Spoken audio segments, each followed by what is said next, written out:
when setting your goal, and when, even if it wasn't your decision to change jobs, if somebody decided that for you, it is a good moment to reflect upon what you've done so far in your career and what to do next. And for that, there is career management theory and career management science. And I'd like to share with you how and why people manage their careers the way they do. About 40 years ago, a company called Decision Dynamics asked themselves exactly that. They said, well, how come that some people stay in their field forever, and they from the very beginning they want to be experts in the field.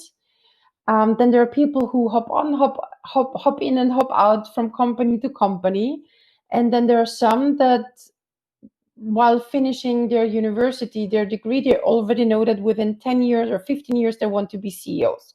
Where does it come from? So they embarked on a big study that included 40 years of research and analyzing over 1 million careers. And this is the results. When we look at managing careers, we and the company Decision Dynamics realized that there are 4 patterns when managing one's career, and 2 perspectives, so-called career concepts and career motives. And I'll explain. Career concept is the view of a successful career according to one's mind. It's the direction of movement and duration of stay in one field. In other words, this is what we actually do. So the expert pattern, there is little movements when it comes to changes. And ideally, they want to stay in their professional field for life. So when meeting people, let's say at a party or a networking event, those are the ones who introduce themselves. Hi, I'm a lawyer, I'm an accountant. So their also identity is defined by who they are professionally. Then linear, the linear career pattern has upward movement. So something needs to improve. Better company, better title, better car, better salary. I want to go upward. And how long they stay in the professional field is indeterminate.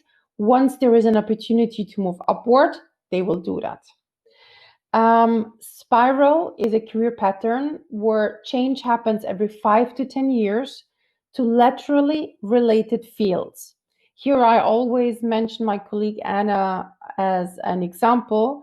She studied psychology, then worked for 7 years at a recruitment company where I met her.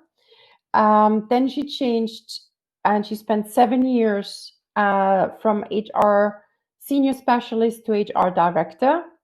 And then she changed to career consulting. So you can see it's one field, recruiting, internal HR, career consultancy, and we're still broadly in the same area. And then we have transitory changes happen every 2 to 4 years. And those changes go to something laterally unrelated. So this is a pattern without a pattern. And several years ago, somebody would have said, you shouldn't even call that a career. It is a mess. And when we look at the career motives, that's the underlying career motive according to one's heart, indicates the kind of career pattern that would bring the most personal satisfaction. So this is what we actually would love to be doing. Experts are driven by expertise and security. They're the ones who enjoy improving quality and working on professionalism. Linear, they are driven by power and achievement and hierarchy,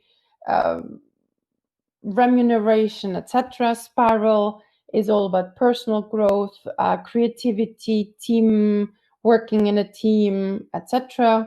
Transitory enjoys variety and independence. They're mobile and they love networking, learn quickly, etc. Now, Vladislav asked the question, what about hop in, hop out? Hop in, hop out.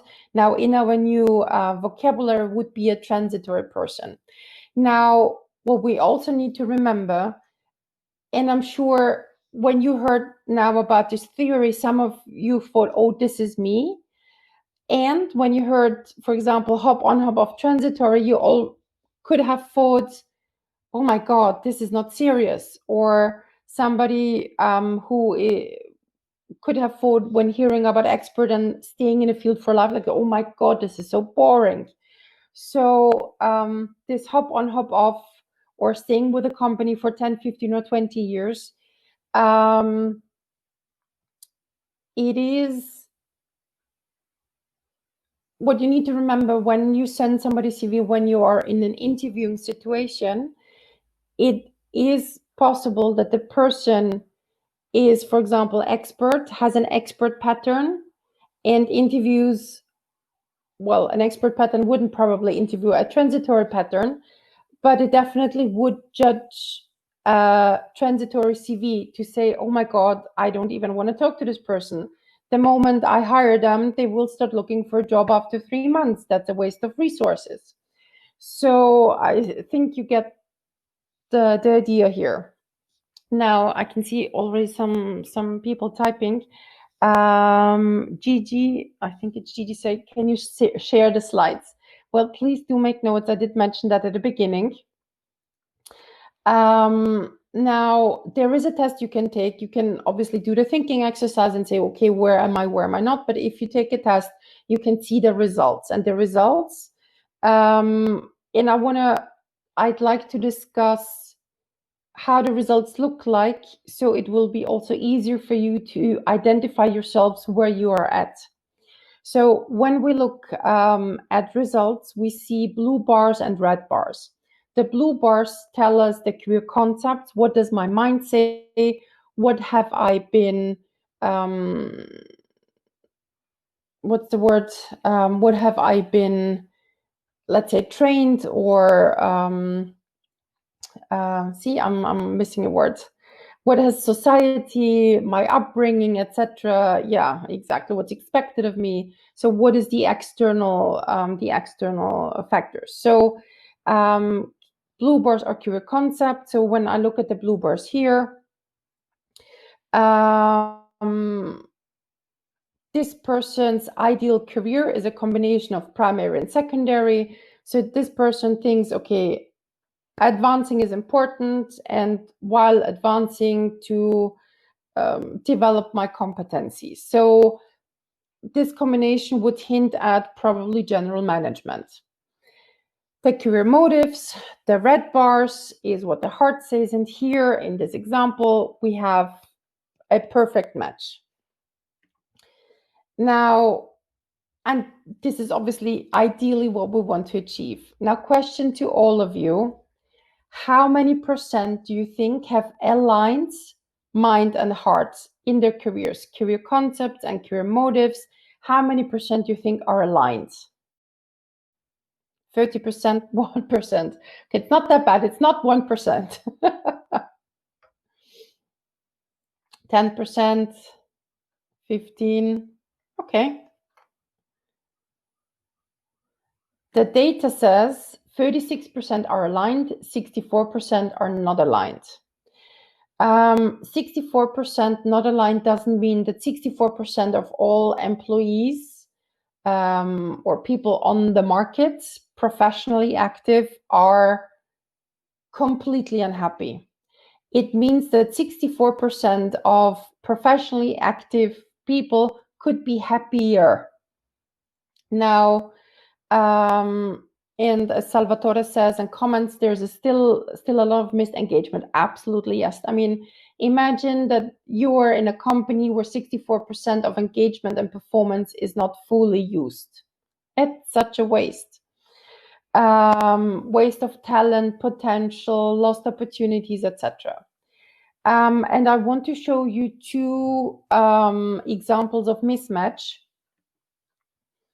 that are one very typical mismatch and one very common profile. So here the blue bars tell us this person wants to advance, they want to climb in the corporate ladder while extending their competencies. The red bars, the heart says, I want to be an expert.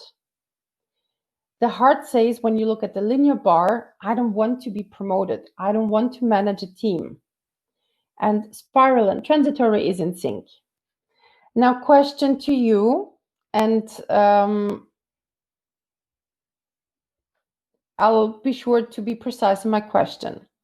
Imagine that this is the profile of, it could be a lawyer, it could be a programmer, it could be a technical person.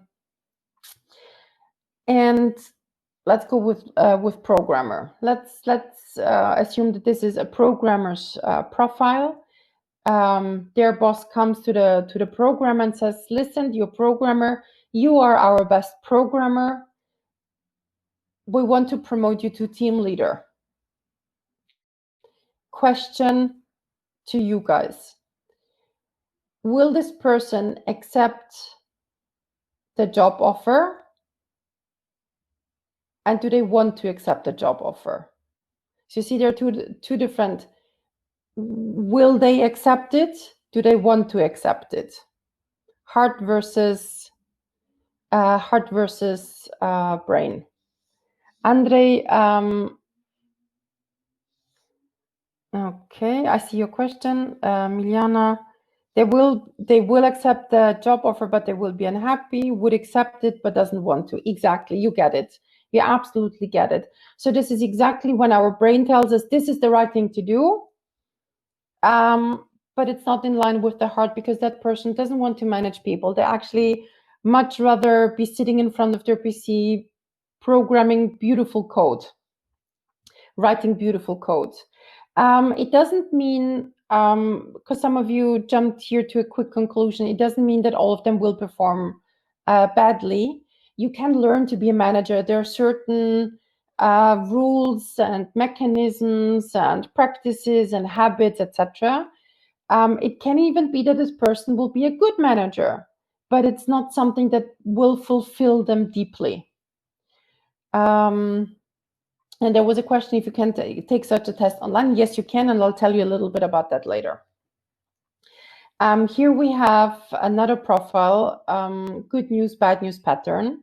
So here, the cure concept, the brain, the mind says, developing is important, and I want to develop my competencies broadly.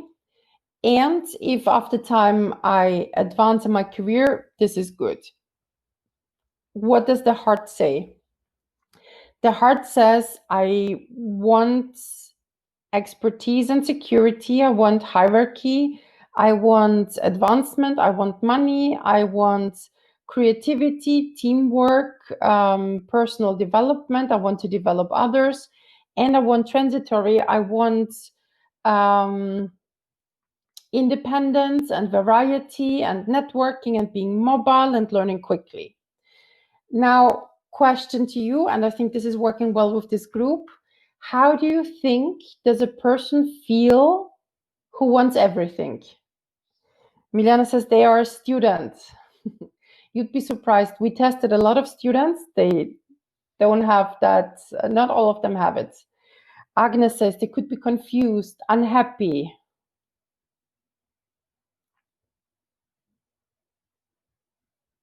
Unsatisfied. They can't decide. A lot of potential to be tapped. Don't know what they really want.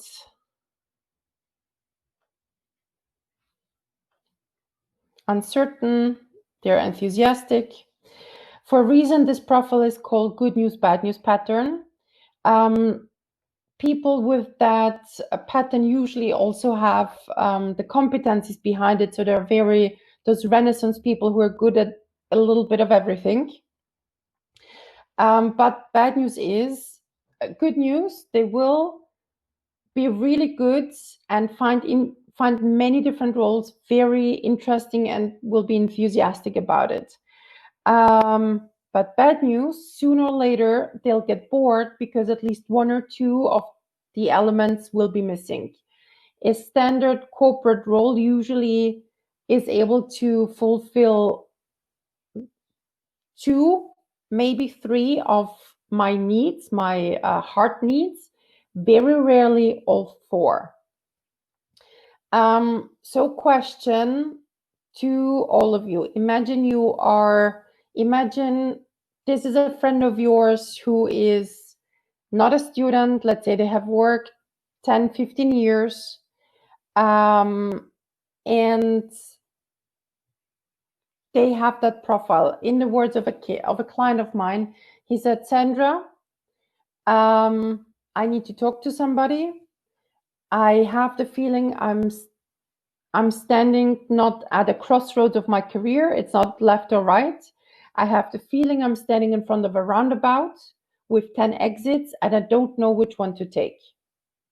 Question to you, what career advice would you give to such a person? What should they do if they are torn in so many different directions and they're actually good in so many different directions? What ideas do you have? And here I have, okay.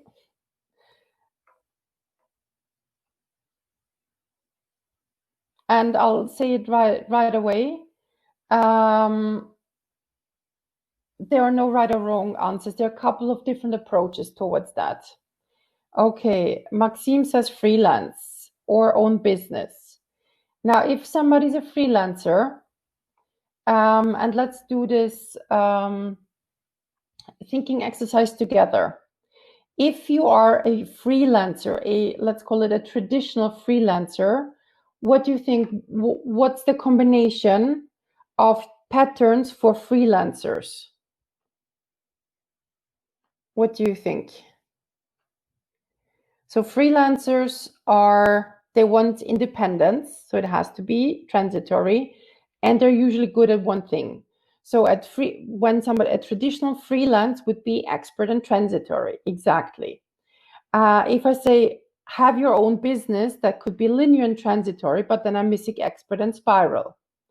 So freelance and own business usually combines two, not all four. There's one comment, take one randomly.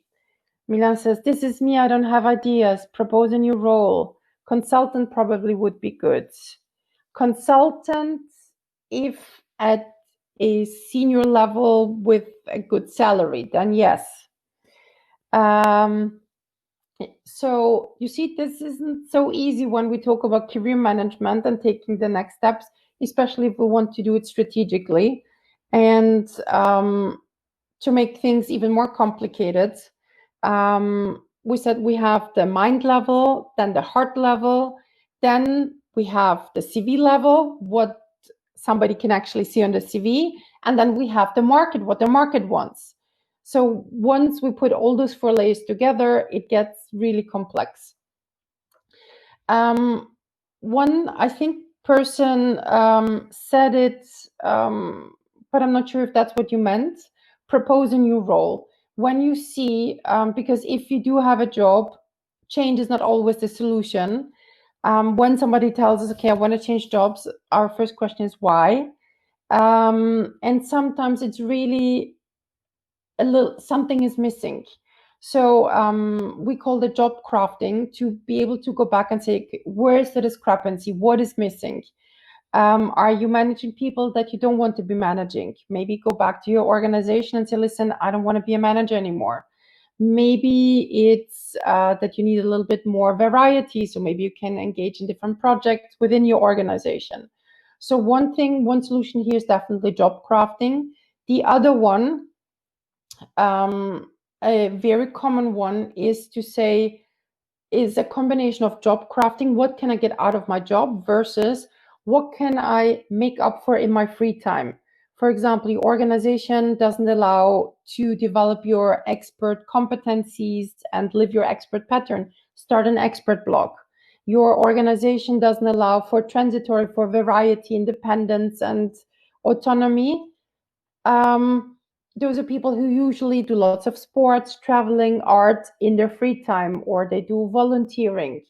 So there are things that we can make up for outside our, let's say, job context.